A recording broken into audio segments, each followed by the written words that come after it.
Welcome to Marketing Monday. I'm Paula Williams, and I'm with ABCI.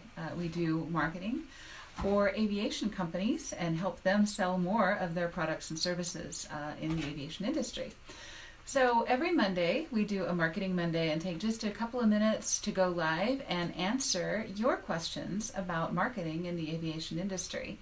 There's a lot of folks out there who have questions, who have tried different things that have worked or not worked and want to talk about it or want to ask a question about it. And this week's question comes from Tina, who asks, how can I make my advertising stand out more, especially in a crowded marketplace? Totally understand that. There's a lot of people advertising, and there's a lot of statistics out there that talk about how many advertisements we all get bombarded with every single day. And when you look at that and you think, boy, I'm just adding one more thing out there in this massive content that everybody's being bombarded with every day, how can I make my ad stand out without spending a lot of money? They call it ad escalation, I guess. And if you've been in the aviation industry for a really long time, then you know that it's gone from being, fairly simple things where you just advertise in a magazine or you just go to a trade show and you can just be there. And the fact that you're there, demonstrating your product is enough to really make the point and to really capture the attention of the people that are prospective buyers for you. Unfortunately, we are all having to be a lot more creative in order to get our money's worth out of the advertising that we do.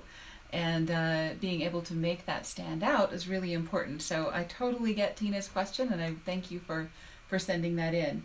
And of course, whenever you send in a question, we will send you a free book from our library. Our social media guide for aviation professionals is going to go out to Tina. So thank you for that question. Now, the interesting thing that I thought about when we got that question, and it was actually just before John and I went on a trip to San Francisco, and a really interesting thing that happened while we were in San Francisco. Of course, you get bombarded with advertisements in and around the hotels, and the whole hotel experience, the whole tourism experience is just totally bombarded with advertisements. And of course, we had an extra day in San Francisco. We were there to see clients. And thank you, Gerald, for your question as well. Is there any effective way or method to market an air ambulance service? I'll get to that right after Tina's question, so we'll answer that one as well today. Anyway, in San Francisco, you're bombarded with advertisements. We had an extra day there. We were there to see clients, but one of the things that we wanted to do was a Segway Tour. Now, I don't know if you've ever done these Segway tours, but they're a whole lot of fun.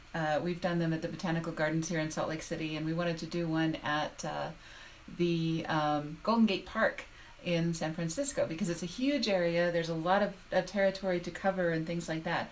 Now, there's hundreds of companies. I'm not sure if there's hundreds, but there's a lot of companies that are doing those Segway tours. But the one that stood out to us was one that did a Summer of Love, the 50th anniversary of the Summer of Love tour. And, they had all of the tie-dye and, all of the music and all of the different things that were connected to that theme in their advertising. And that means, their website, their social media, the little cards that you find in the hotel. Every advertisement that we saw from them, was very distinctive with this Summer of Love theme. And of course, their Segway guides and everything were running around in the tie-dye and everything, and their tour was featuring some very specific things. They knew about the tree where Janis Joplin gave her first concert. They knew where Jefferson Airplane was playing.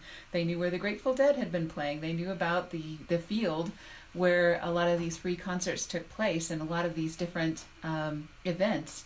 And they showed us pictures, during the tour of, here's something that happened, and here's a picture of what this looked like 50 years ago, some pictures from the newspaper at the time. And it made it a whole lot more interesting. So, and you're thinking, okay, well, that's great, but that's tourism. That's not really what I do. Well, some of you are involved in tourism. I know, some of you are involved with charter. Some of you are involved with the travel industry, luxury travel, things like that. So um, picking something from about 50 years ago. You're going to hit your target audience, and you're going to make your offering 1,000 times more interesting just by providing a little bit more information and some really useful stories. We're all storytellers and we're all story listeners at heart, so that's really going to make your advertising a lot better.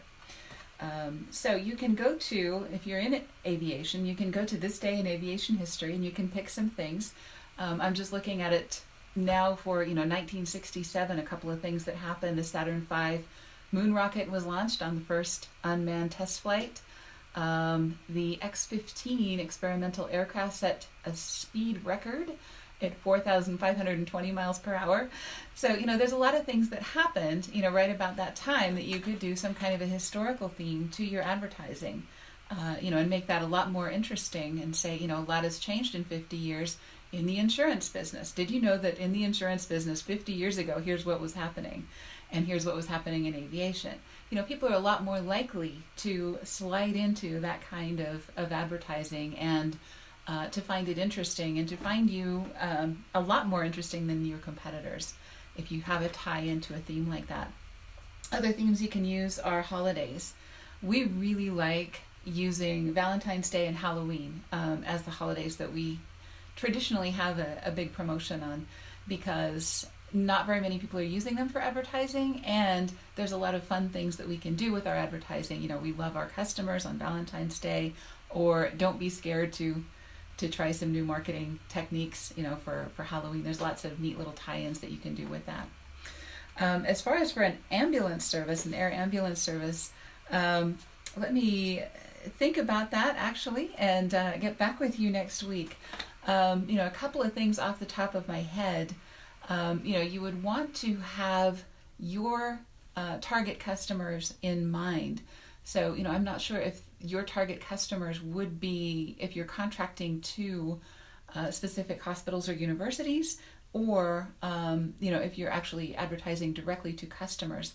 In some places, they do have that, call this number situation. But I think in most places, it's probably going to be more of a business-to-business arrangement. And in that case, This Day in History would still work for you. You could do This Day in Medical History. These are the advances that were going on in 1967, or, if that's your target market. Most of the people who are in business to business making those decisions are probably in their 40s, 50s, in that era. So, showing an anniversary and, This Day in History would still work for you. You just need to tailor that a little bit to the air ambulance industry and talk about what was going on in medicine 50 years ago. Make it sound like you really know your stuff. Also, what was happening with helicopters 50 years ago. Assuming that you're using helicopters, that's something that a lot of people wouldn't know and that they'd find really interesting. So, a couple of things that you can do. Once again, though, you want to make sure that it's all connected. So if you do a theme, do the heck out of the theme, right? Don't just do a postcard. Don't just do a brochure. Don't just do a page on your website. If you do those things, do all three of those things so that it looks like you're really tied together and committed. You're not just off the cuff kind of doing this. If you do it all the way. That way it looks like it's tied together. It also brings you a better, what they call a brand investment and those kinds of things. So Gerald is saying he's traveling, this is for the traveling public, vacationing on cruise ships and so on, focus more on long-range fixed-wing transport. Okay. I think this will still work for you. I think this is going to still do something that you want to advertise to people who are already taking cruises and things like that, but you could still do something about, did you know that unlike 50 years ago, this is available to you? 50 years ago, if you had a problem on a cruise ship, you were just stuck until you landed in port. There was nothing else that you could do. So, I think that still will work for you as a theme. And you may want to do that and do the heck out of it. Like I said, you want to do, kind of a vintage art. You want to do, so that it's visual. If you use music, you want to use music from that era.